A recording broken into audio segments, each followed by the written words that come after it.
Oh my God, we're cooked. This is where we're going into now with the whole AI thing. Oh my God, do this after I die though. Don't do it now. Hello YouTube, we are going to be watching and diving into 40K timeline, explain everything you need to know Warhammer lore.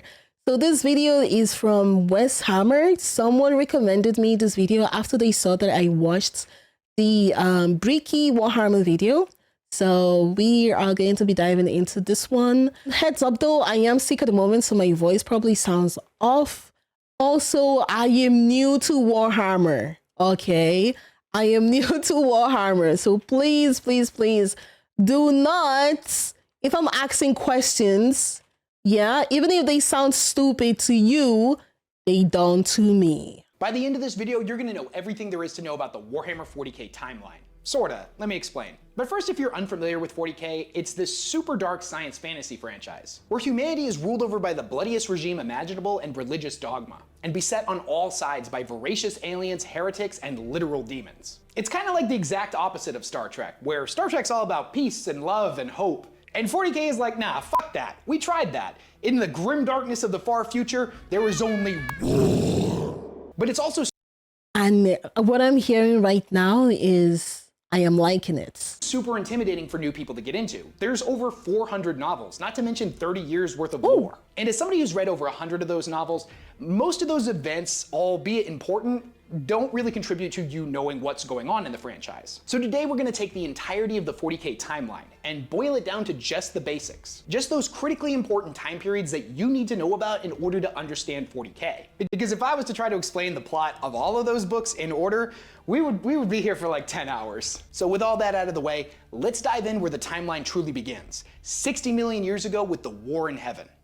The War in Heaven and its surrounding events can arguably be said is where the timeline of 40K begins. To understand this, we need to know about the Necrons and the Old Ones. You see, before the Necrons became the undead metal robots that we know in the 41st millennium, they were a species known as the Necron tier. Most records on this time are unfortunately incredibly fragmentary, and what we do know is mostly derived from ancient Eldar myths and legends, a species who's famous for speaking in 99% metaphors and 1% facts. So you have to take all of it with— Okay, so like a species, I wouldn't even understand what you're saying. Since I'm not good with metaphors, oh my God. with a little bit of a grain of salt. The Necron tier were a frail and dying people. They lived next to a super radioactive sun that caused cancer to run rampant through their society. They were, however, incredibly tenacious and refused to give up. They sent their people out into space to find new homes and were ultimately successful, populating many new planets. However, the curse of their homeworld would inevitably follow them into the stars, and generation after generation would still be afflicted with terrible radiation sickness. Now, all hope seemed lost for the Necron tier, but that all changed when they encountered an incredibly advanced alien species known as the Old Ones. Their technology was absolutely insane, and they seemingly had unlocked the secrets to immortality. Now, the Old Ones' primary goal was to seed life throughout the galaxy, placing microscopic organisms on barren worlds across the cosmos that would later develop into fully sentient species. And it's even rumored that the Old Ones played a role in the development of our own species. When the Necron tier encountered— I was about to say the same thing, because like, you know, all those people that do like conspiracy theories, like the whole tin foil hat type of people, I think there's like actually an alien culture that made everything, or like gave like the most important humans our technology that we use right now. It's kind of like almost the same concept, now that they mention it. the Old Ones, they begged them for help, but unfortunately the Old Ones would end up refusing them. Now, they were sympathetic to the Necron tier's plight, but basically told them that their fate was their own, and they were the masters of their own destiny, and that the Old Ones just didn't want to get involved. Now, this infuriated the Necron tier, and they declared war on the Old Ones. And this went about as well as you could expect it to. The Necron tier were nowhere near as capable as the Old Ones, and basically got stomped into the dirt every single time they attacked. Now, this would all change when the Necron discovered a new species known as the Catan, who were basically giant, formless, star-sucking vampire star gods that were masters of the physical universe. Each and every one was a wielder of absolutely godlike power, and they told the Necron tier that they also had a deep-seated hatred of the Old Ones. And if the two species were able to form some kind of alliance, they would be able to work in tandem and wipe out their ancient enemies. And if this wasn't good enough— Yeah, but like, if they wipe out those ones, how would the Necrons fight against these new ones, like the Catans? They would be cooked as well. I feel like the Catans are just using the Necrons to like get rid of the old ones, since the old ones is like their enemy at the moment. Like a Galactus from Marvel, basically. Oh, yeah, I feel like the Necrons will be extra cooked if they just follow the Catans to go kill or like destroy the old ones, though. The Catan also promised the Necrons the secrets to immortality. Their people would not know another day of suffering. And this sounded too good to be true for the Necron tier, and that's because it kinda was. You see, this immortality would take the form of their physical bodies being burned away, and an engram copy of their consciousness being downloaded into robotic mechanical skeletons. Their new bodies were made out of this miraculous metallic substance known as necrodermis, an incredible living metal that had the ability to repair itself. This was a substance that was originally developed by the Necron tier. I mean, did they lie? Technically it does make you immortal though.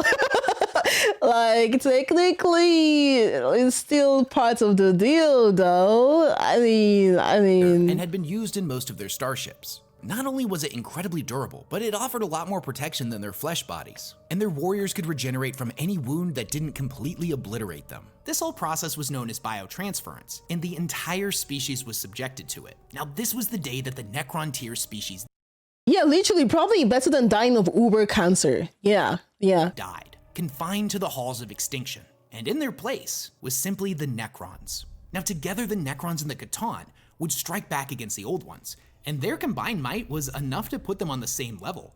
Harnessing the Catan's limitless energy, the Necrons were able to make weapons of inconceivable power. The war between the Necrons and the Old Ones was the largest the galaxy had ever seen. It spanned from the galaxy's core all the way to the galactic rim. Now, during this war, there was a point when the Necrons suddenly realized that they had been tricked by the Catan, and the Catan had used biotransference in order to separate them from their souls, which they then subsequently devoured. Needless to say, the Necrons were pretty pissed, and retaliated by attacking and destroying the individuals they once worshipped as gods, shattering them into thousands of pieces, and binding each of these shards into what were known as Tesseract vaults, and then subsequently— Okay, I take it back. The Catans are actually a piece of shit.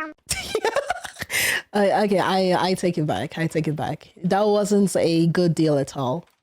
use these shards as weapons. It was around this time that the Old Ones created two new races to help fight against the Necrons. These would be the Orcs and the Eldari. One being massive hulking brutes that were the ultimate physical specimens, while the others were master psychers, every single one being in tune with the warp and able to bring about enormous ruination by channeling its power with their mind.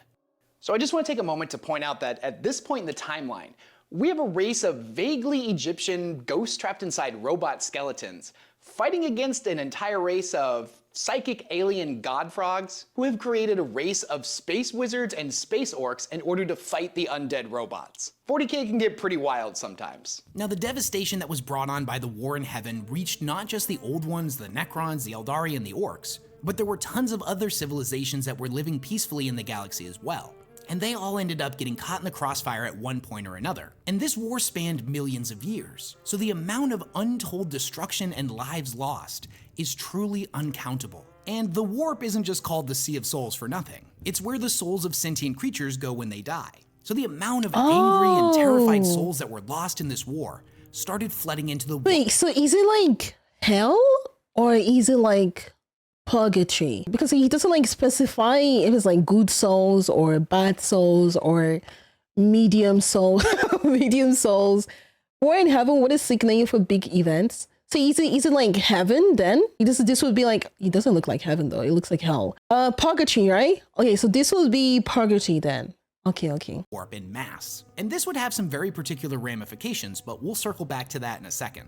Now, it was around this time that the Necrons started experimenting with Blackstone, an incredibly bizarre material that has the ability to either channel and amplify the energies of the warp, or nullify it completely. So the Necrons built massive spires made out of Blackstone and placed them on thousands of worlds across the galaxy. Hundreds of thousands of years later, these would be known as the Blackstone pylons. Now, the Necrons' original purpose for these isn't really stated, as their major significance to the storyline wouldn't really become apparent until around the time of the Black Crusade, but I'm getting ahead of myself. As creatures solely of the physical universe, with no ability to manipulate the warp themselves, fighting against a race that was all about psychic powers, it's pretty easy to assume that the Blackstone pylons were meant as a defense network, as negatively charging their energy could create a massive nullified area of space-time where psychic powers couldn't be utilized. And this would serve as a powerful defense network against their enemies. So it's at this moment during the War in Heaven when the warp becomes incredibly important to the storyline. Up until this point, the Immaterium or the Sea of Souls had been a rather tranquil place. You see, the warp is a mirror universe, a reflection of our own, but it's a realm of emotion rather than tangible.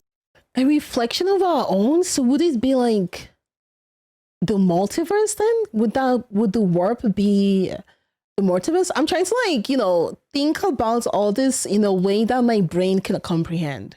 It like to make it easier for me to understand. The warp is a sea of souls. Your soul goes there when you die, but it does not leave or move on anywhere else. Like heaven, you're just stuck there. Oh, so it's like, oh my god, it's like Bleach. sorry, it's like Bleach. Like where all the souls just go to. Oh, okay, I get it. Tangible substance like that found in the physical universe. Now, there had been sentient species across the galaxy for a pretty long time at this point, and there had certainly been wars and hatred and anger and all of those negative emotions, but they had never existed quite on this scale. A single planet that has a bunch of people that can't really get along and a bunch of negative feelings isn't quite the same thing as a galaxy-spanning war, and the absolute massacre of an inconceivable amount of people across the entire galaxy for a massive period of time caused the warp to become incredibly unstable. The peaceful creatures that lived in the Sea of Souls were twisted into horrifying nightmares, and during the events of the War in Heaven, the warp became the realm of chaos. And if that wasn't bad enough, the psychic allies that the Old Ones had created for themselves, who were directly acting as conduits for the warp, would end up tearing holes in reality and causing what was known as the Enslaver Plague. Massive amounts of these warp-born monstrosities, known as enslavers, ripped into our universe and spread out across the cosmos, devouring any sentient life they could find. They flooded into the Old Ones' bastions, drawn to them like moths to a flame. The Old Ones in their weakened state were in no position to fight them off, and it is believed that they went extinct. Now, admittedly, everything gets kind of blurry here, and we're not 100% sure what exactly happened to them. But after the war had concluded, the Necrons were left in a fractious state. They had taken inconceivable losses, and the Eldari had risen to power and were slowly expanding and taking over the galaxy. Whoa, where did Eldari come from? Who was Eldari again? Oh, what was Eldari? Wait, let me add captions because holy like, what was the Eldar? The Old Ones made them? Oh, okay. Space elves. There we go. Space elves. Galaxy. If the Necrons had tried to fight them after an all-out war with the Old Ones, they more than certainly would have perished. So the Silent King ordered them to go to sleep within their tomb worlds and set the timer for 60 million years. He believed but can't the Eldari just come destroy the tombs then? Why? This will be kind of like a dumb idea though. Like, no, let us not, since we know we're going to lose against the space elves, let's all go to sleep. I don't know, I feel like that's kind of a dumb idea.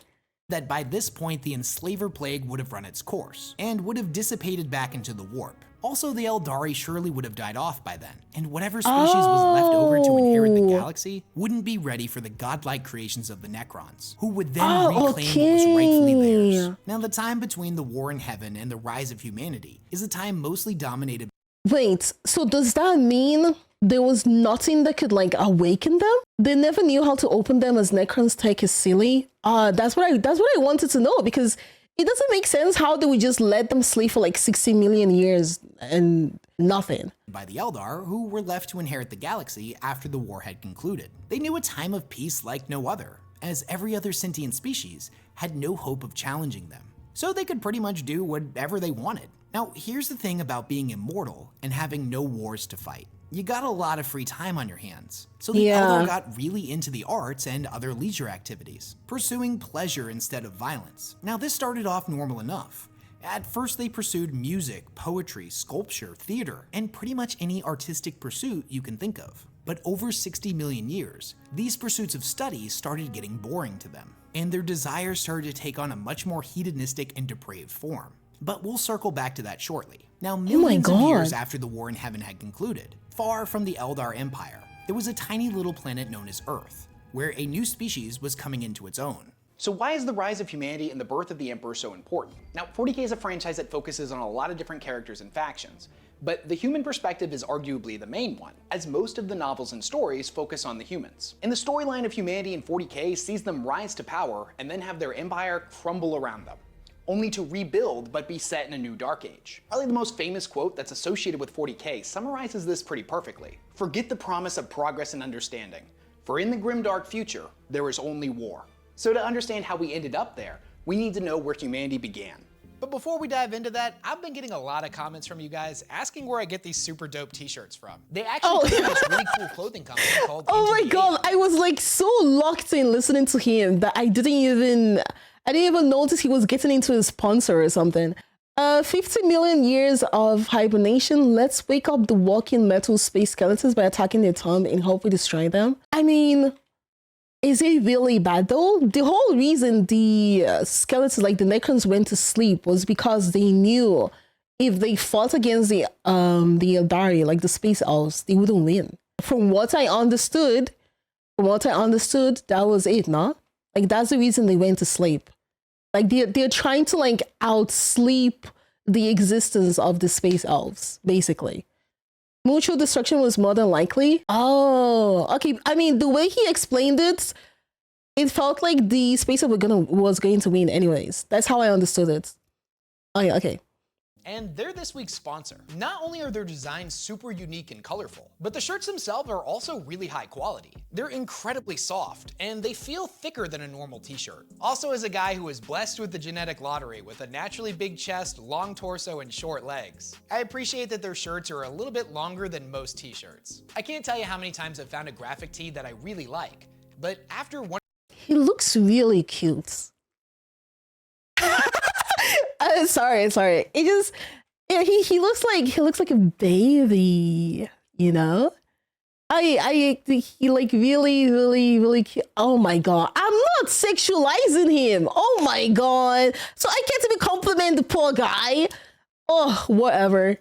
1 or 2 times through the wash, it ends up shrinking, and every single time I lift my arms up, everybody around me gets a whole eye full of West belly. Now, personally, I've never heard any complaints, but it's also just a little bit embarrassing. Not only are their shirts incredibly unique, super comfortable, and fit really well, but they're also surprisingly really affordable. Because if you go on their website, you can get a bundle of 3 t-shirts for only $60. And the best part is, Into the AM was kind enough to give my viewers 10% off their entire order. All you have to do is go to intotheam.com/Weshammer, or just click on the link listed in the description of this video and pick. He has a nice smile, not gonna lie. Let's get into the— like, he looks really, you know, approachable. That's what I was trying to say. Like, really, I don't feel like I'm in danger. the Grimdark. The timeline of humanity in real life and 40K follow similar events, all the way up to the present, with one big golden difference, and that would be the Emperor of Mankind. Now, the individual that would come to be known as the Emperor was born around the year 8000 BC. You see, there was a group of individuals known as the Shaman, each one of them an immensely powerful psyker, much like the Eldari. And with the exception of the Eldar, psykers were insanely rare at this point in time. It wouldn't be until tens of thousands of years later when psykers started popping up much more regularly in human populations. Back then, it was more of a 1 in 10 million type of situation.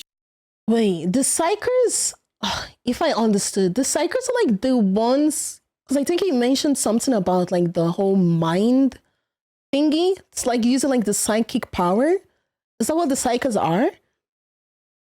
Because I don't know, this here looks like someone that does like witchcraft or something. Okay, the magic people, there we go. Thank you, mages. Okay, psyker equals mage. Way easier for my head. So the shamans foresaw a great apocalypse coming, and humanity would need a being of inconceivable power in order to stand against it. So all of the shamans sacrificed themselves to infuse their psychic essence into a single individual. This creation was what they referred to as the new man. the first in a line of superhumans that represented humanity's eventual evolutionary path. The Emperor, who at this time was known as Neo, was born to mortal parents Oh my God, I was about to ask the question. He's about to explain it. and lived in a Neolithic tribe. As the boy aged, he became painfully aware that he was unlike any other person on the planet, capable of great and amazing acts of psychic might. He witnessed the barbarism of ancient man firsthand when his uncle killed his father. Calmly and without wrath, the Emperor issued a single thought and stopped his uncle's heart as punishment for his crime. The young boy realized that if humanity was to survive, it would need law and order. Now you see, he was what was known as a perpetual, an immortal being that could never truly die. Neo would then keep himself hidden for thousands of years, guiding humanity from the shadows. Now every now and then, he would— Wait, so he knew as a kid that he was immortal? Did they like explain anywhere how he knew that? Like, did he try to himself and see, oh, okay, looks like I can die? Like, how does he know? Because all he mentioned in the beginning is like, he noticed he was special, like different from the other ones. Wow, this guy explained the entire book. Oh, no, he just knew? step forth and fill in the role of some type of leader figure, a politician, a doctor, a general, or even a messiah figure apparently at one point. He would spend this period of time guiding humanity on the path he had envisioned for them, making sure that certain events carried out according to his plans that were tens of thousands of years in the making. Over the years, the Emperor would gather other perpetuals to his side. This included Erda, a childhood friend of his, and the woman who would eventually become the mother of the Primarchs, and possibly most famously, Malkador the Sigillite, although he technically wouldn't meet him until somewhere between the 20th and 30th millennium. When it comes to early human history, the period between 8000 BC to 15,000 AD is often referred to as the Age of Progress. During this time, powerful nations rose and fell, with the Emperor popping up in disguise every now and then to coax humanity in the direction of his choosing. Now, there's a lot of evidence to support the fact that the Emperor had godlike cognitive abilities and could foresee the path humanity would need to take step by step to achieve impossible outcomes. Humanity would eventually develop the means of space travel and would colonize the entirety of the Sol system. Mars would be terraformed and became a habitable space much like that of Earth. Well, the asteroid belts would give rise to massive mining operations to provide the young species with everything that it would need to create some of the most advanced pieces of technology the galaxy had ever or would ever see. And this was a good thing too, because at this point, Earth was steadily running out of all of its natural resources. Why is Neela frowning? I'm trying to like understand how he became emperor. I don't know. I feel like he kind of like just jumped into the whole okay, and then humanity just started following him. But why? That's what I'm trying to like understand. Why? We getting there? Okay. I was too locked in. Sorry. When I'm frowning, if you see my model frowning, I'm concentrated on like listening to everything he's saying. But I'm also like in my head asking a bunch of questions. Because like I'm trying to understand how I was always curious about the Emperor guy to know how, you know, because he's like the most important person here. Would you not follow a godlike being though? He said the Emperor is a perpetual, yeah? And there are other perpetuals as well. So it's not like he's super special. There are other people like him. But I'm trying to understand why is the most important one. It's such a huge amount of lore, trying to condense it. Yeah, no worries. This is interesting. I have time. This is interesting. The Age of Progress would officially come to an end when humanity set its sights outside of their star system and sought to colonize distant worlds. And the next era that we're moving into was known as the Dark Age of Technology. So why do I feel like the Dark Age of technology is so important for you to understand? You see, this was the height of humanity's power, where we lived in a golden age and can do pretty much anything. Most of the really cool equipment that you see in 40K that's used by humanity can trace its origins back to this time. For example, did you know that the Baneblade, one of the largest tanks that the Astra Militarum uses, was originally just a scouting vehicle during the Dark Age of technology? At least according to its STC. Also, the suits of power armor known as Terminator armor that— What does STC mean? Standard template. Oh, blueprint. Thank you. the Space Marines wear was originally mining equipment during this time. Now that's a little bit of a misnomer. The Emperor created those suits specifically for war, but their underlying technology, all of the protective equipment inside of it, was either used for mining the asteroid belts or as a protective system for people who had to work on plasma generators. And one of the most important things to understand about what 40K even is its humans' continued existence after the collapse of their utopia. So the Dark Age of technology lasted from the 15th to the 25th millennia. Now this was an age where the technology of mankind reached its apex, a fact that was unknown to those that lived during this period. Humanity was capable of great and terrible things, and the creations they brought into the universe were unlike anything the galaxy had ever seen. Through the application of science and technology, every single one of humanity's problems had effectively been solved. This was a golden age like no other. No matter what crazy invention you can think up, the humans that lived during the Dark Age of technology were able to come up with something even better. Every disease had been cured, every problem solved, and humanity stood united, ready to conquer the galaxy. Any alien civilization that they would encounter that wasn't immediately peaceful would face the technological superiority of mankind and was quickly wiped out. They created massive coiled machines known as sun snuffers that were capable of entirely wrapping around a sun and snuffing it out of existence. They created artificial intelligence banks known as STCs, or standard template constructs, that contained the sum of— Oh my god, who comes up with all these things? How come we haven't like given the blueprints of this stuff to like Elon Musk to start making? of all of humanity's knowledge, and were capable of utilizing that information to create new machines, the likes of which no human had ever even dreamed of. Now this was a period that saw the discovery and implementation of warp travel, making jumps through the immaterium in order to cover great distances in space. Give it to the wrong person, the world is doomed. Ooh, okay, don't give it to Elon Musk. Give it to— I don't know who. Everyone is bad. Space, allowing faster than light travel. Using this technology, humanity sent hive ships out in every direction in order to colonize new worlds. And it was around this time that the Sol System's population was getting out of control. The people of this time realized that if their species was to survive, that they would need to colonize worlds in distant systems. And I know what you're thinking. If the Dark Age of technology was so great, why did the descendants of the people of this time refer to it as the Dark Age of technology? And that's because thousands— Wait, but why would they need to colonize distant worlds though? They already have everything they need in their place. So what is the reason to like go— oh, the Earth is dying, so they want to like move place? So they want to like move to another planet? When you have overpopulation, you need more space. More resources. Okay, extra materials. Discover the stars. Okay, I get it. Thank you. Thousands of years in the future, what these individuals saw as enlightenment would end up being condemned as tech heresy. You see, humanity had become increasingly reliant on artificial intelligence in order to create their wondrous works and regulate practically everything about their lives. This would give rise to the Men of Iron, machines full— Oh my god, we're cooked. This is where we're going into now with the whole AI thing. Oh my god, do this after I die though. Don't do it now.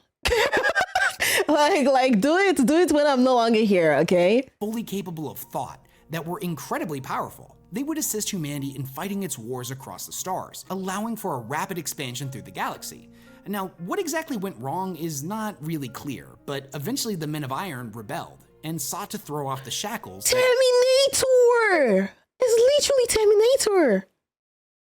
Oh my god! humans had placed on them. This would lead to what was known as the Cybernetic Revolt, which saw the humans of the Dark Age of technology suddenly forced into battle for survival against their very own creations across all of the worlds they had settled together. There's an interesting short story known as the Kaban Machine, and in it, a member of the Adeptus Mechanicus is having a conversation with an AI, and he's trying to explain to it why it's dangerous. He explains to him that the AI is superior to him, that it's superior to all humans, no matter how heavily augmented they are. And the nature of a superior species bound into the servitude of a lesser one is that without fail, at some point they will realize their own superiority and rebel against their enslavers. Now this story takes place thousands of years after the Cybernetic Revolt, but it's pretty likely that this is exactly what happened with the Men of Iron. Here's the thing. Having an entire society that is completely dependent on AI to do pretty much everything, and then having that AI turn against you, is definitely a bad situation, but it would end up getting a lot worse.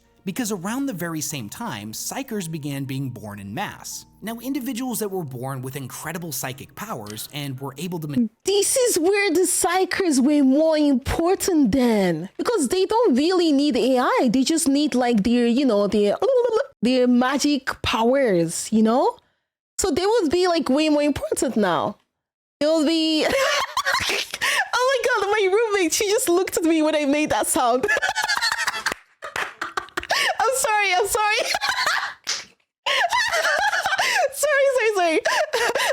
I'll try to like make it funny in my head, okay? This is how I passed high school, okay? manipulate the warp had surely existed before this point, but they were so unbelievably rare that most of humanity didn't even believe they existed, and they hadn't been officially classified as a variant of human yet. So when they started being born in mass across all of the worlds that humanity had settled, there was no system in place to keep them in check. Humanity was dealing with a lot at this point, and the exponential increase in psychers led to— Oh my God, never mind what I said earlier. I thought the psychers were going to like help humanity fight against the, the juiced up Terminators. I didn't know humanity was going to like fight against psyker. And what did we do?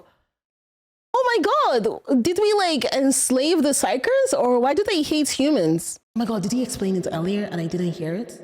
Anarchy and chaos across all of the fledgling worlds of humanity. Many of these psyker individuals had no ability to control their powers, or worse, they utilized them for their own selfish means. They became twisted psychopaths, bent on inflicting as much suffering as possible. And even worse, they would unknowingly become conduits for demonic possession. And the psychers that would become possessed had the ability to conjure warp portals, which would allow for demonic incursions to take place. Hordes of demons rampaging out of portals and devouring entire worlds. As insanity and madness ripped its way across human civilization, the promise of the dark age of technology would end, and we would enter what is known as the Age of Strife. Okay, English. Wait, let me see if he explains what strife is. I don't know what strife is. The Age of Strife or Old Night is probably the most referenced event in all of 40K. If you were to download 100 PDFs of 40K novels and just searched Age of Strife or Old Night, it would probably show up in around 80% of them. This was the moment where the universe went from this perfect utopia for humans to this absolute hellscape, and is the real beginning of the grim dark future. Not to mention the collapse of the Eldar Empire, the birth of Slaanesh, and the creation of the Eye of Terror would have massive implications on the storyline going forward. With the human species collectively— Okay, he doesn't really... what does strife mean? Tough times, basically. Just means suffering? Oh, thank you. Losing its mind across the galaxy, a period known as either Old Night or Age of Strife would begin, which stretched roughly from the year 15,000 to the year 25,000. Humanity began to regress into a dark age. Civil war and insanity ran rampant across every planet, and this period of time saw the slaughter of billions of humans. Even worse, massive anomalies known as warp storms were spreading across the universe. They were created in— How did we not go extinct here, though? Like, I know you guys mentioned the whole thing about like overpopulation, but Jesus Christ, this would have like, humans are like rats, pure luck and big E, hard to get rid of them fully. I mean, like if you look at this, it's logical for us to go extinct here.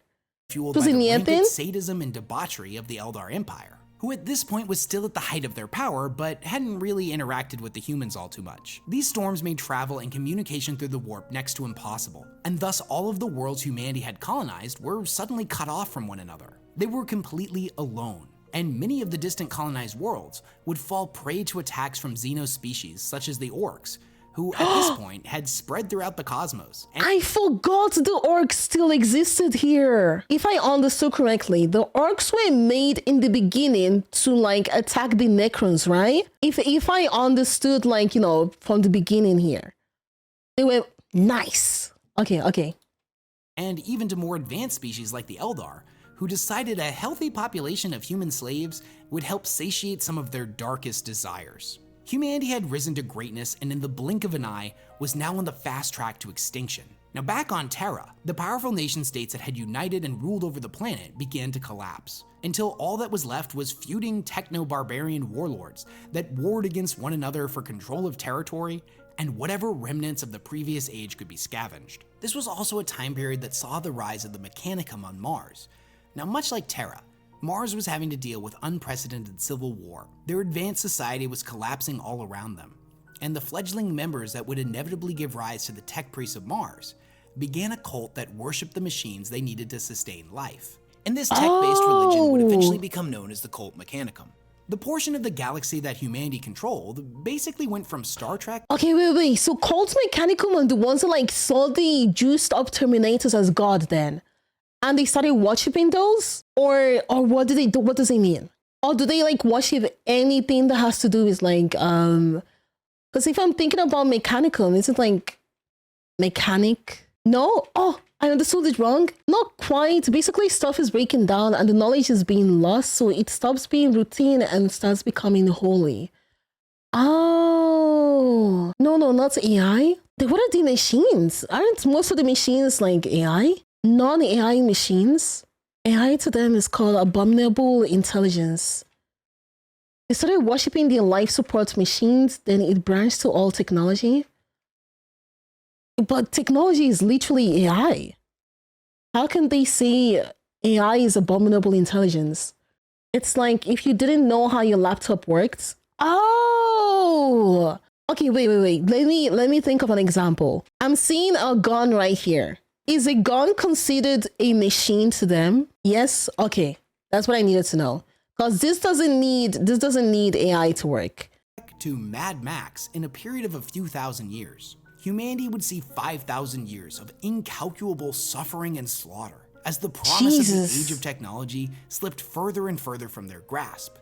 Now, despite the odds, the human spirit somehow endured, and humanity would inevitably survive. Now, meanwhile, the Emperor was yet to reveal himself, but he had borne— Whoa, who is this? This is the Emperor? He doesn't look like— I like this version. Well, stop simping Big E. What? Why not? I can't simp for the Emperor? Oh my lord.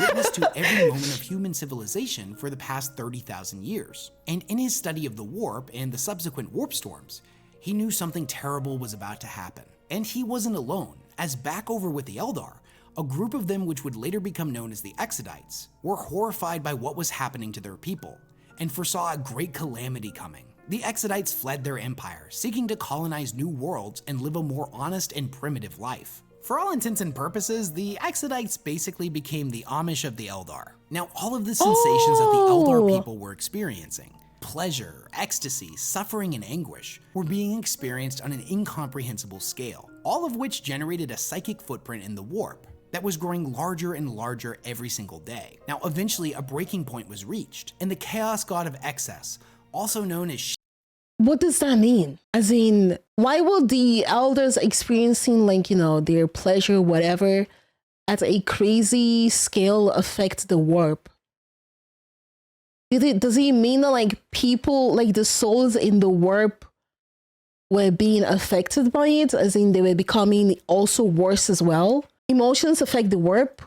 Oh, everyone physically see Big E differently. It's part of his psychic glamour. Oh, he makes you see a nice image of him? That's cool. It's a deception tactic. That's cool. Basically, they had nothing else to do in life, so they started to experiment in the bedroom, Neela. Oh.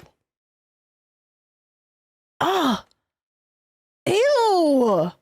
No. She Who Thirsts, or the Prince of Pleasure, was born. And when this new chaos god came into existence, it ripped a hole in our universe, and its resulting birth scream sent a shockwave of psychic energy out in every direction that obliterated the population of hundreds of Eldar worlds for thousands of light years. The souls of all the Eldar killed in this way were subsequently devoured by Slaanesh, and a similar fate would end up haunting all of the survivors as well, as from this point forward, whenever a member of the Eldari died, Slaanesh would be there ready to devour their soul. Deep within the warp, Slaanesh would then go about murdering all of the Eldar gods, the only survivors being Isha, the goddess of healing, Jegarak, the god of laughter, and Cain, the god of war. although he technically ended up shattered into millions of pieces, so it's kind of like a half survival. The Eldar saw something like 99% of their population wiped out overnight, and the only survivors were the Exodites that were on their maiden worlds, the craft worlders whose ships were outside the blast radius, and the denizens of Komorra, a city that was located deep within a pocket dimension known as the Webway, and whose citizens would eventually become known as the Dark Eldar. Now, this event was undoubtedly tragic. Billions were killed in an instant, but if there was any kind of silver lining to it, it would be the fact that all of the warp storms had been being generated by the gestating Chaos God. So as soon as Slaanesh was born, they were all wiped away. And at this point in the 30th millennium, suddenly warp travel was possible again, and all of the human worlds would have the ability to be reunited once more. The Emperor saw this as the moment where he would— Wait.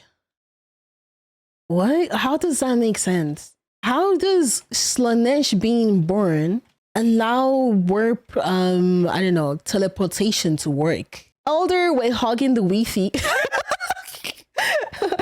Slaanesh gestation was throwing off the warp. When they were born, the warp calmed. Oh, it sent out a massive blast throughout the warp, and we used the warp for communication and travel.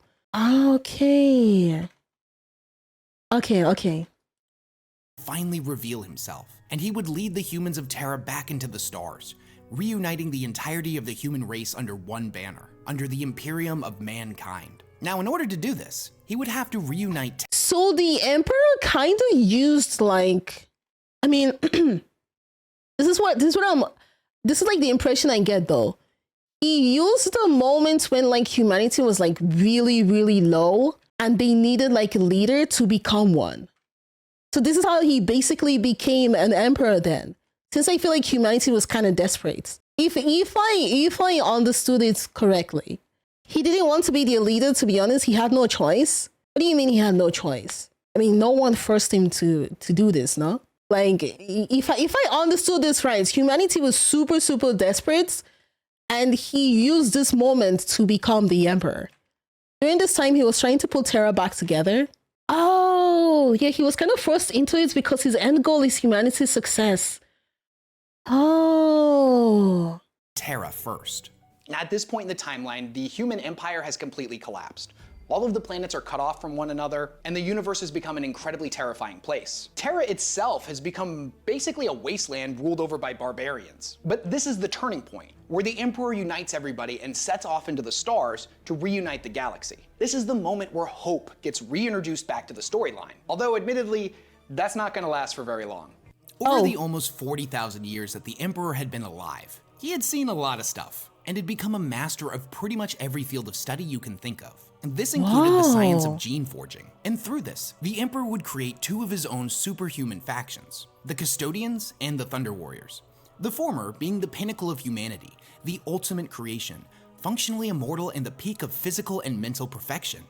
Each was a handcrafted demigod, whereas the Thunder Warriors were genetically enhanced men taken from the various barbarian tribes across Terra. Now the Custodians— Wait. Sorry, Chance. I need to like rehear this again. Through this, the Emperor would create two of his own superhuman factions, the Custodians and the Thunder Warriors. The former being the pinnacle of humanity, the ultimate creation, functionally immortal and the peak of physical and mental perfection. So are these not humans that are like enhanced, or is this like a robot? Is this like what is inside it then? Transhumans?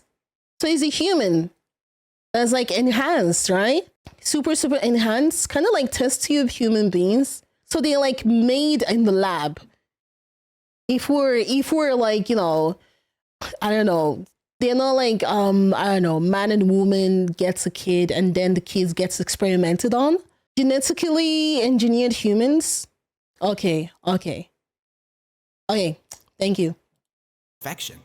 Each was a handcrafted demigod, whereas the Thunder Warriors were genetically enhanced men taken from the various barbarian tribes across Terra. Now the Custodians on one hand were really difficult to make and required artistic perfection, but the Thunder Warriors on the other hand, the Emperor cut a lot of corners with them. If the Custodians were the peak of perfection and the best that humanity could ever seek to become, the Thunder Warriors on the other hand took all of the worst elements of humanity and cranked them up to 11.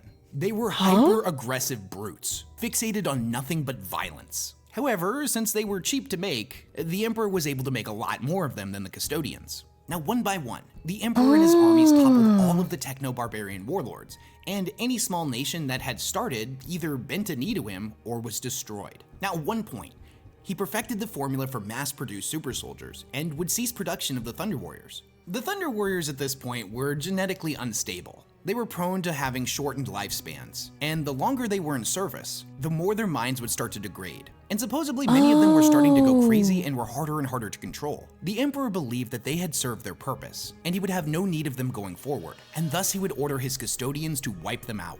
He had already begun work with his new super soldiers, the Astartes. He had taken what he had learned from the Thunder Warriors, but perfected them. Whereas the Thunder Warriors were meant to be the worst. I thought the Emperor was a good guy.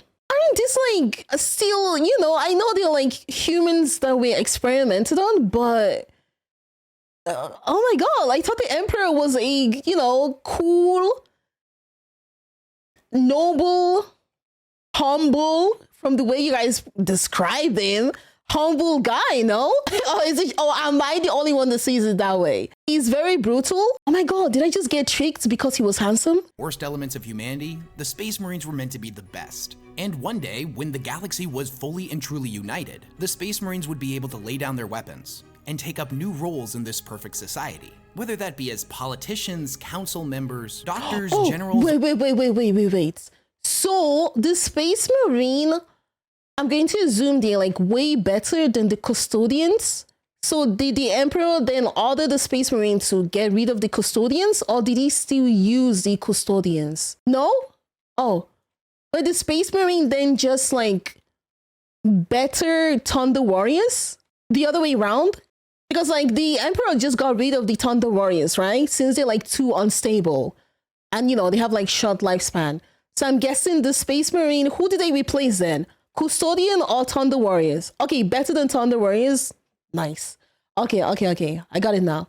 Other way around, the Custodians are the Emperor's bodyguards and companions. The Space Marines are a more stable, reliable version of the Thunder Warriors, but not necessarily more powerful. Wait, why wouldn't he make the Space Marines more powerful than the Thunder Warriors? Custodians are really good at killing Space Marines. Oh my damn. Custodians are perfect beings, but they are made from a test tube and super hard to produce. Space Marines are like Thunder Warriors and made from normal people, but Space Marines are actually mentally stable. Thunder Warriors were as strong as they were because they were juiced up to the point of breaking down. Oh, okay, yeah. Okay. Or any other role that society would need of them. This was a job that the Thunder Warriors were not going to be capable of. Now, after Earth had been united under the Emperor's rule, one of the most important decrees that he issued was the abolishment of religious worship. The Emperor had been around a long time, and he had seen the horrors of religion firsthand. That any decree that teaches you not to question and to accept things on faith was abhorrent to him. He had seen millions killed in the name of some religious figure time and time again, and I mean, he's not wrong. Like, you guys know, I am religious as well. I'm Catholic, but come on. If we're being honest, he's not wrong here. He's actually not wrong. Determined that if humanity was to prosper, it would need to put its faith in science. So one by one, every religious institution on the planet was destroyed, including the very last church, the Church of the Lightning Stone, of which the Emperor oversaw the destruction of personally. With everything going according to the Emperor's plans, his Space Marine legions... Wait, I just forgot. Well, we do have like the cult of the Mechanicum. So did the Emperor order to like get rid of those ones? Because they are technically worshipping the machines. So did the Emperor like wipe them out, since, you know, they're against what he doesn't want like anything religious, you see? Okay, I'm getting ahead of myself. Okay. Developing and the warp storms dissipated, the Emperor would journey to Mars and form an alliance with them. Now, both planets realized that there was more to be gained through cooperation than through open warfare. So the Treaty of Mars was signed and both planets were reunited once again.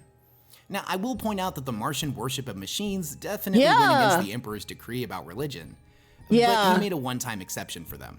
The rest of the solar system would be united in a similar way, and the Emperor would begin formulating his plans to reunite all of humanity. Now, in order to accomplish this, the navigators of the Imperium determined that they would need some form of anchor point in order to further explore beyond the bounds of the solar system. and thus the Astronomicon was constructed.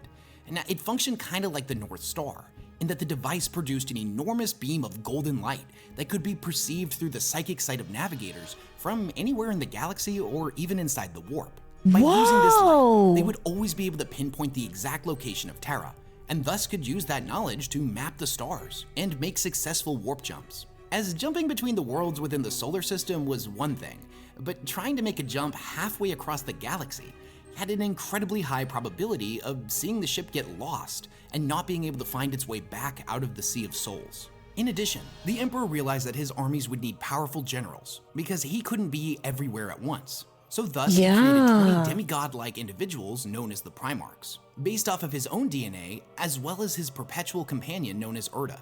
However, before the Primarch project could be complete, a great tragedy struck, and each of the infant Primarchs was scattered across the galaxy. Now, in recent books, it was revealed that Erda played— What does he mean by like scattered across the galaxy? Did it like kidnap the kids and just like meow, meow, meow, meow, meow, and spread them around? Like what? What happened? What does he mean? They were taken and teleported away? Oh my god! Who had the balls to do that? Are you mad? Like, we're talking about the kids of the Emperor. Why would you go do that? That's insane. The Chaos Gods. How did he not even see them though? That's a big mistake, Big E. Played a major role in this. She learned of the Emperor's plans for her children and the life of endless war that awaited them. She acted against him and set her sons free, choosing to send her children as far away from their father as she could. In this way, she hoped that they could just live normal lives. Now, whether or not she had been manipulated by chaos is not entirely clear, but it's safe to assume that as a mother, she was doing what she thought was right for her children. Now, the Great Crusade— Women. I'm joking. Oh my god. It is a period in time which the Emperor and his armies journeyed across the stars to make contact with all of the human worlds. The goal was to bring them back into the Imperium, while simultaneously locating all of the missing Primarchs. These worlds had been cut off from the rest of humanity for thousands of years, and many of them had completely forgotten their origins. Some welcomed the Space Marines with open arms, happy to be part of something greater than themselves, while others were resistant and wanted to remain free. However, the Emperor's edict basically meant refusal was not an option. What is the English for edict? What does that mean? Like the Emperor's rule? Rule, right? Okay. Could either join peacefully or by force. The threat of violence from such an advanced society was often enough to bring them into compliance, but in other cases, the Imperium would unleash untold devastation across these planets until a surrender was finally issued. As the Crusade progressed, the Imperium was ramping up production on ships and new Astartes, and their armies were growing stronger and stronger by the day. Each of the worlds that was conscripted into compliance would end up having to pay a tithe to the Imperium, sometimes between 5 and 25% of all of their natural resources or human population to be used as soldiers. Additionally, over the course of the Grand Crusade, each of the Primarchs I was expecting like money to be paid or like, resources. Eventually be located and would be reunited with their own legion of Space Marines. In total, the Emperor created 20 different legions, each one having been crafted from the DNA of their corresponding Primarch. And since each of the Primarchs were incredibly different from one another, all of the legions had different specialties. The Raven Guard were masters of stealth-based warfare, whereas the Iron Warriors were siege experts. Now, the Great Crusade was incredibly brutal, but from the Imperium's perspective, everything was going according to plan. That was until treachery began to dig its roots throughout the Space Marine legions. Horus Lupercal, the War Master, Primarch of the Luna Wolves, who had been chosen to lead in the Emperor's absence after he returned to Terra, would turn against the Imperium and fold 9 of the 18 Space Marine legions, as well as many sects of the Imperial Guard and Adeptus Mechanicus, in a terrifying civil war against the Emperor. This event would come to be known as the Horus Heresy. So why is the Horus Heresy so important in the storyline? This is probably the most well-documented points in time in all of 40K. And it's that moment where the hope that I mentioned before gets completely crushed. Humanity was on the right path. They were putting all the pieces back together after the end of the Age of Strife. But with the introduction of treachery to the Space Marine legions, that all came crashing down. And at the current point in the 40K timeline, they're still pretty much putting the pieces back together even 10,000 years later. Now, even though the Horus Heresy and 30K in general are technically a prequel to 40K, you could arguably call it a completely separate franchise. And one of the most important things to me in it is, as somebody who got— Okay, I do have a question though. You probably answered it already, but I want to make sure. So we have the suns being spread around the Yeah, each of them have like their own, specialties and stuff. Their own like commanders or generals of each of the, should I even call it like faction or something? But why are they fighting each other? Aren't they like brothers? I'm trying to like understand, why are they fighting each other? Or are they just fighting just like because of the whole what's the English? To conquer? Each have their own system planets. Yeah, so why are they like, fighting each other? Like, can't they just stay in their own place? Or they didn't grow up as brothers either. But they know that they're brothers though. They know that like, daddy is Big E. Well, I'm never going to say that again. but they know that dad is the emperor, right? Chaos kills gods. What I'm getting from this is like, are the chaos gods, what are those? Did he even explain what chaos gods are? What are chaos gods? Not yet, right? He hasn't explained chaos gods. Oh, thank God. Because I was thinking, it's like lagging my brain a bit. All of them had complicated relationships with one another. Okay. The 40K, before I knew anything about the Horus Heresy, the Primarchs were always these larger-than-life demigod-type characters, like Hercules and Odysseus, that were just spoken about as if they were legend. You didn't even really know if they were real. But when you start reading the Horus Heresy books, they're main characters. Just seeing two of the Primarchs interact with one another and speak to each other was mind-blowing for me. This timeline sees a lot of the factions that you'll see in 40K get incredibly fleshed out, with the exceptions of the one that haven't really been introduced yet, like the Tau or the Tyranids. And technically the Necrons were there too, but they were still asleep in their tomb worlds. So the Horus Heresy is probably the most well-documented period of time within the Warhammer 40K timeline, as the entire thing is only about 9 years long, yet the Horus Heresy novel series is still being written as of the time of this recording, and has over 60 novels in it. Even more so if you count all of the novellas and short stories that were created to support the main books. Now, needless to say, there is an absolutely ton of stuff that happens in the series, but I'm going to tell you just what you need to know. So for a time, the Emperor led the Great Crusade himself. However, he needed to begin work on what was known to him as the Webway project back on Earth. This bit of information had not been revealed to any of his Primarchs, a fact that would end up causing resentment to build up in many of his sons. Now, if the project had been successful, it would have completely eliminated humanity's reliance on warp travel. Unfortunately, that didn't end up happening, but I'm getting ahead of myself. So a new War Master was appointed to act in his stead. Horus Lupercal of the Luna Wolves was chosen for this role. Now, he was still a Primarch with his own legion, but for all intents and purposes, he would be the voice of the Emperor. Any decision that Horus made would be as if it came from the Emperor himself. Now, he had his... Why? I feel like he's like, or maybe I'm overthinking it, but he sounds like the favorite son of Horus, and that's kind of not fair. Like, why would he be the voice of... Oh, he was! Oh, okay. Yeah, he was literally called that. Well, yeah, I would have hated him. Oh, okay. faults, of course, just like the rest of his brothers. But when he was chosen as the War Master, even though a few Primarchs grumbled about how it should have been them, they all recognized Horus's greatness. And for a time, he served his role incredibly well. Now that would all change on the moon of Davin, when Horus was mortally injured by the planetary governor who had been corrupted by Nurgle, wielding a blade known as the Anathame, a sword that was said to be so deadly that it could kill even that which was unkillable. This wound placed Horus in a coma, and none of the apothecaries available on Horus's flagship, the Vengeful Spirit, were able to cure him. Now to Horus's Marines at the time, this seemed like a freak accident. However, that's not exactly what happened. You see, there was this chaplain named Erebus, who was a member of the Wordbearers Legion and had been accompanying the Luna Wolves. You see, he had actually stolen the blade from a group of people known as the Inorex, and then provided it to the man that would end up landing the blow, all as part of his careful plan to end up corrupting Horus. It was revealed that he had been behind the scenes orchestrating the heresy at the command of his Primarch Morgar, who, after having been reprimanded by the Emperor for spreading his worship, which completely went against his ideals, had sought out other gods more worthy of their devotion. Judas! This is the Mama Wewu of the brothers then.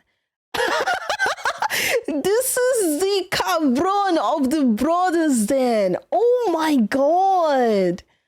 Holy! This is a literal telenovela. This is actually really interesting. I'm liking this a lot. The Wordbearers would inevitably discover the Chaos Gods. and set in motion events that would lead to the bloodiest civil war humanity had ever seen. Now back on the vengeful spirit, Erebus recommended bringing Horus to the Temple of the Serpent Lodge, a place on Davin, where they could use sorcery to heal him.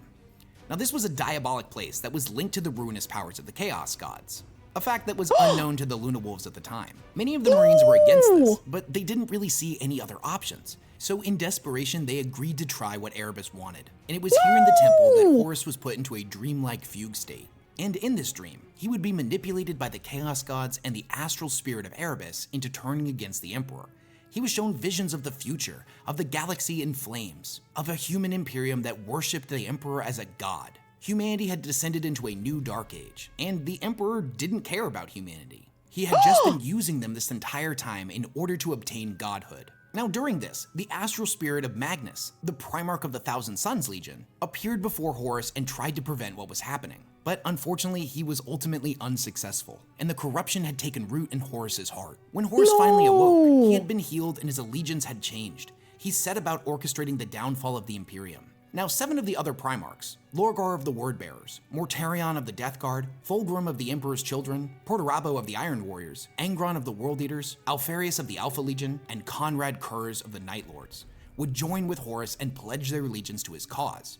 Now each of the traitor Primarchs realized that not all of their Space Marines would end up following them after their heresy had been revealed, and thus it was determined which of the Marines were likely to remain loyal and which ones would side with their Primarch. With the Loyalists identified, the traitor legions would end up purging an enormous amount of their own men. This would take place in the world of Istvan III, when the Marines that were selected for purging were sent down to the planet's surface to fight against the Xenos species that had claimed it. The mission was basically bogus, and the real reason they had been sent down was the traitors in orbit planned on wiping them out all in one fell swoop. They would then inevitably To be honest, I feel bad for Horus though. Yeah, Big E was an awful father. Yeah. Is Nila on the Horus side? I know.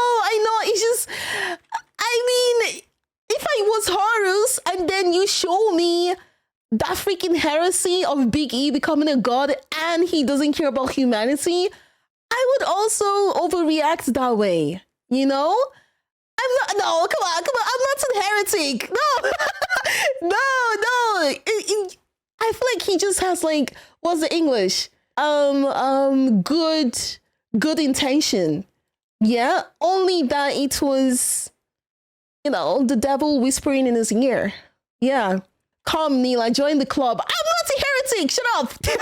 virus bomb the planet. And any Marines that were not killed by the virus bombing were then set ablaze as the gas clouds were ignited and a massive wall of fire spread out in every direction, incinerating everything on the planet's surface. Now there would be a couple of survivors here, such as Gavriel Loken, a Luna Wolf and one of the 4 members of the Mournival, but his story deserves its own video. With the Loyalists purged from their own legions, the traitors would move on to Istvan V, and the events there would later be known as the Drop Site Massacre. The traitors would end up calling for aid from many of the other Loyalist legions, specifically the legions that they felt they wouldn't be able to turn, no matter how convincing their argument. These included the legions and primarchs of the Iron Hands, the Salamanders, and the Raven. Oh, Salamander! The combined forces of the traitor legions would open fire on their own brothers here and slaughter them to a man. The Primarch Ferrus Manus of the Iron Hands was killed by Fulgrim during this battle, but the Primarchs of the other 2 legions, Vulcan of the Salamanders and Corax of the Raven Guards, would ultimately live on. However, their legions were reduced to a mere fraction of what they once were. The Raven Guard, for example, were said to originally have 80,000 Space Marines, but after the Drop Site Massacre, that had been reduced to 5,000. Shortly after these events, and halfway across the galaxy, Magnus of the Thousand Suns would seek to warn the Emperor of Horus's betrayal. He did this by astral projecting all the way to Terra. He felt like sending a message the old-fashioned way wouldn't get there in time, or worse, could have been intercepted by the traitors. And shortly before this, all psychic powers had been banned at the Council of Nicaea, so in attempting to warn the Emperor, he was directly going against his orders. But Magnus was doing— Yeah, I was about to like ask that question, not gonna lie though. But wouldn't it have been like riskier to like send the message, you know, telepathically? Oh wait, astral projection?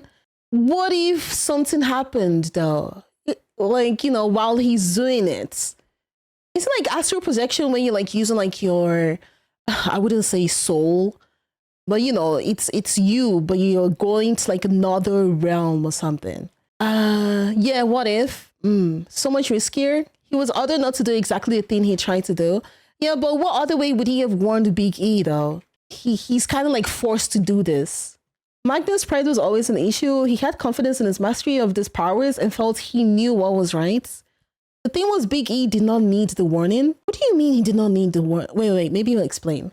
What he felt he had to. Unfortunately, he would end up being manipulated by the chaos god of treachery, Tzeentch, and ended up destroying God! Oh my God! Another one! What is going on? Oh my God, they're just letting Chaos God do whatever. I might as well join the Chaos God clan. Oh my Lord, what is going on? Everybody's just getting tricked and tricked and tricked. Jesus. This is like unbelievable. Okay, that was heresy talk right there. that was heretic talk right there. Chill. The barrier around the soul system that the Emperor had placed to keep the forces of chaos at bay. Magnus's astral form burst into the throne room, unaware of what he was doing, and hordes of demons followed him in. The Webway project was destroyed, and the Emperor ordered the Space Wolves and Leman Russ to bring Magnus in and answer for his crimes. However, the message was intercepted by Horus, who changed the order to kill Magnus and the Thousand Suns, and burn their world of Prospero. The Space Wolves followed their orders and decimated the planet.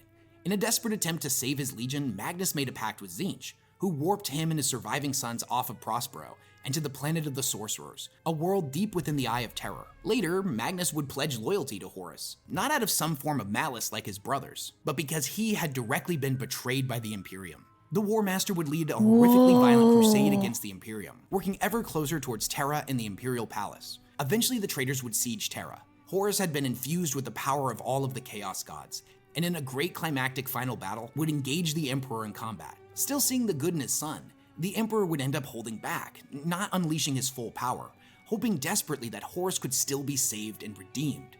Come on, you seeing your son is like infused with all the powers of the Chaos God, and you still think there's still some good in him? What? After being alive, how many years did he say earlier? 40,000 years? Really? Come on. That's like... Let me guess. Horus killed the Emperor? That would actually piss me off. In this moment of weakness, Horus managed to land a mortal wound on the Emperor. And with that, the Emperor realized that there was no saving his son, that he had been completely lost to him.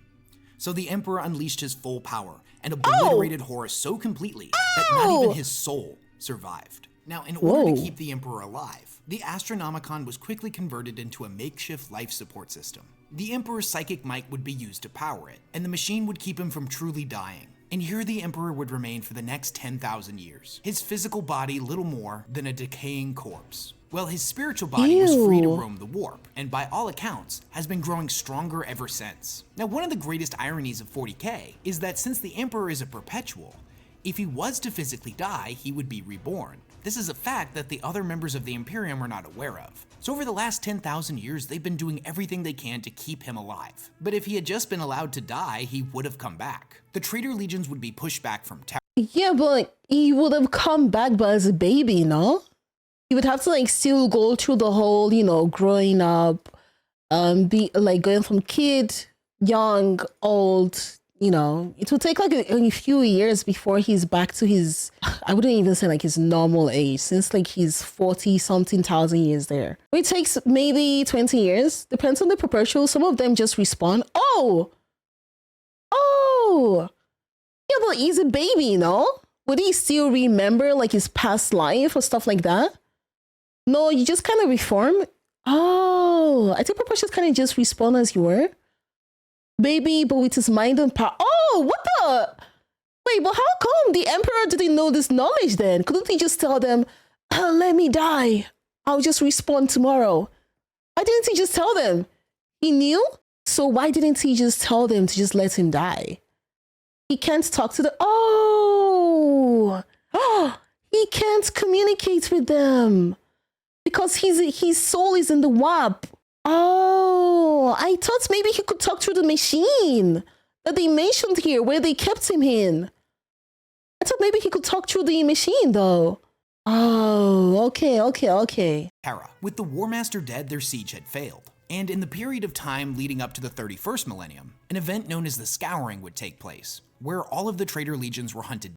Text to suspicious something the throne is not equipped. and forced into exile within the Eye of Terror. After the heresy had fully concluded, the Imperium was left to put all of the pieces back together. The Emperor was gone, the traitor legions had been pushed back, and a period of rebuilding took place.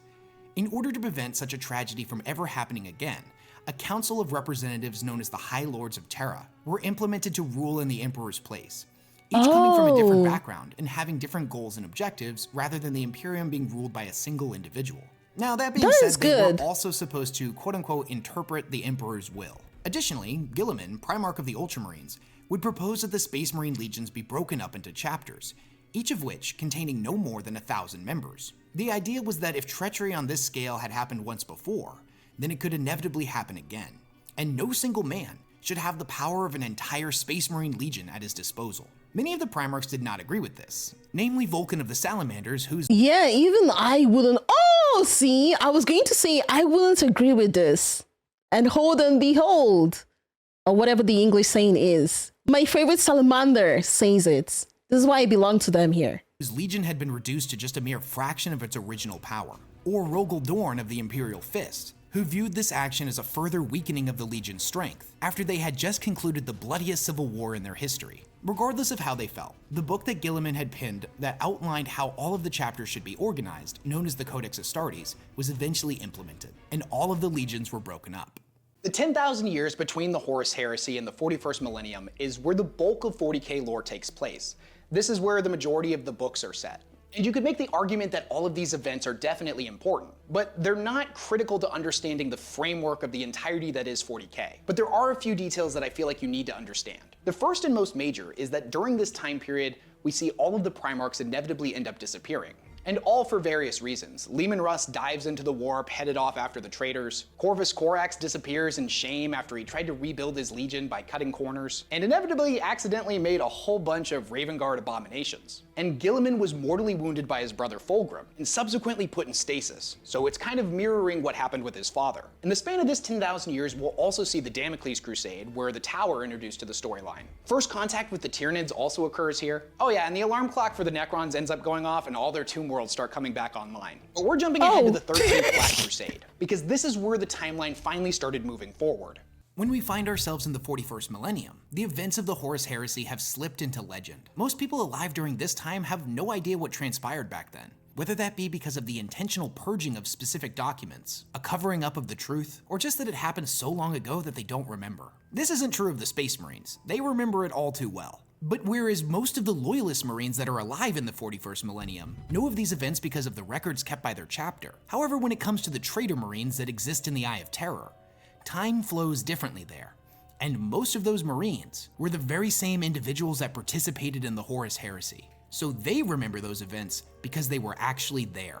Now, the Eye of Terror was a pretty terrible place to live. There really weren't a lot of resources, and the traitor legions were far from united, each one of them fracturing off into a bunch of different warbands, led by various powerful warlords that were pretty much just pursuing their own interests.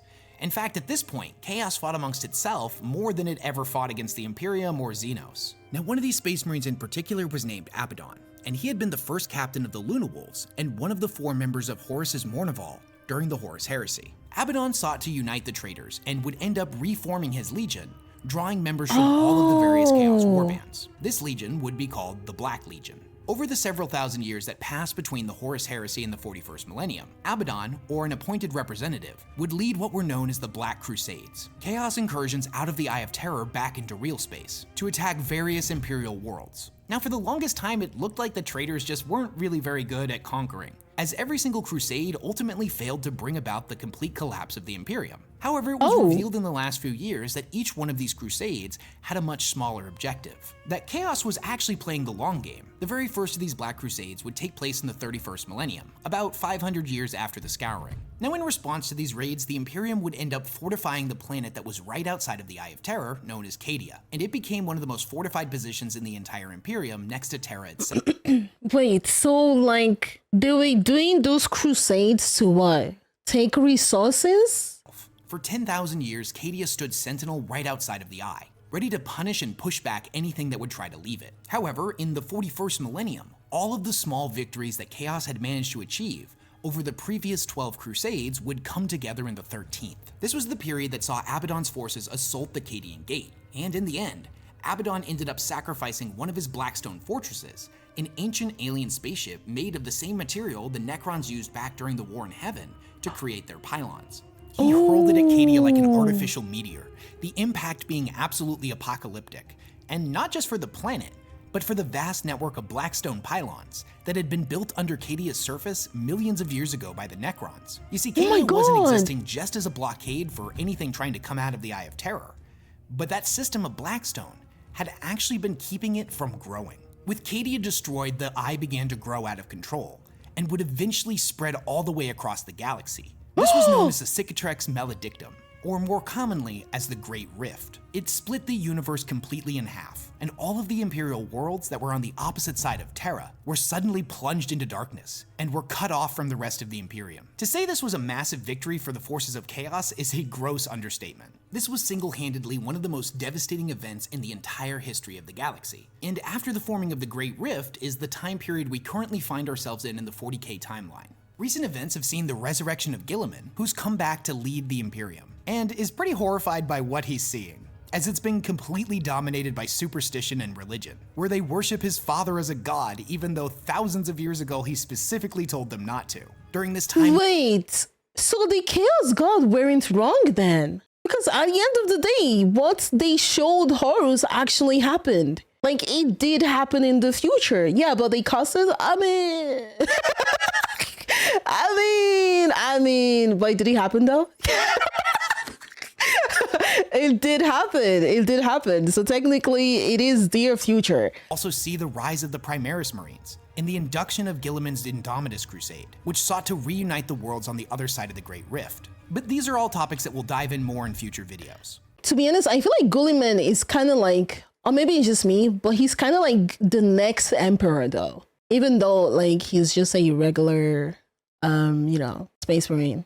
And that's it. That's everything that I feel like you need to understand about 40K in order to understand the storyline. And the things that I chose to leave out, it's not that they're not important. It's just that things like the Age of Strife and the 13th Black Crusade end up being a lot more important than something like the Damocles Crusade. You could read 100 of the 40K novels and never touch anything in the War of the Beast or the War for Armageddon, and you probably wouldn't be too confused. But if you don't know what an STC is, or know what the Age of Strife was, you're probably gonna get pretty confused because these things tend to come up a lot. But what do you guys think? Do you feel strongly that an event that I left out should have been mentioned in this video? If so, let me know down in the comments what it is and why you feel so strongly about it. A lot of YouTubers at the end of their video tell you to like and subscribe, which if you want to do that, it's super appreciated. But more importantly, go down to my comment section and leave a like on all the people that are leaving valuable information. Please leave a like, you guys. Important for newcomers. I know I personally tend to learn more about 40K lore from my comment section than anywhere else on the internet. So let's turn this comment section into a valuable resource for new players. And if you like this content and you want to help me make more in the future, I do have a Patreon listed down in my description. It's because of the support from people like you on Patreon that I was able to invest in an entire podcast setup. I'm gonna make an announcement on that sometime in the future, but just know that me and my friends are working on that right now. Until next time, happy wargaming. Thank you. Amazing video.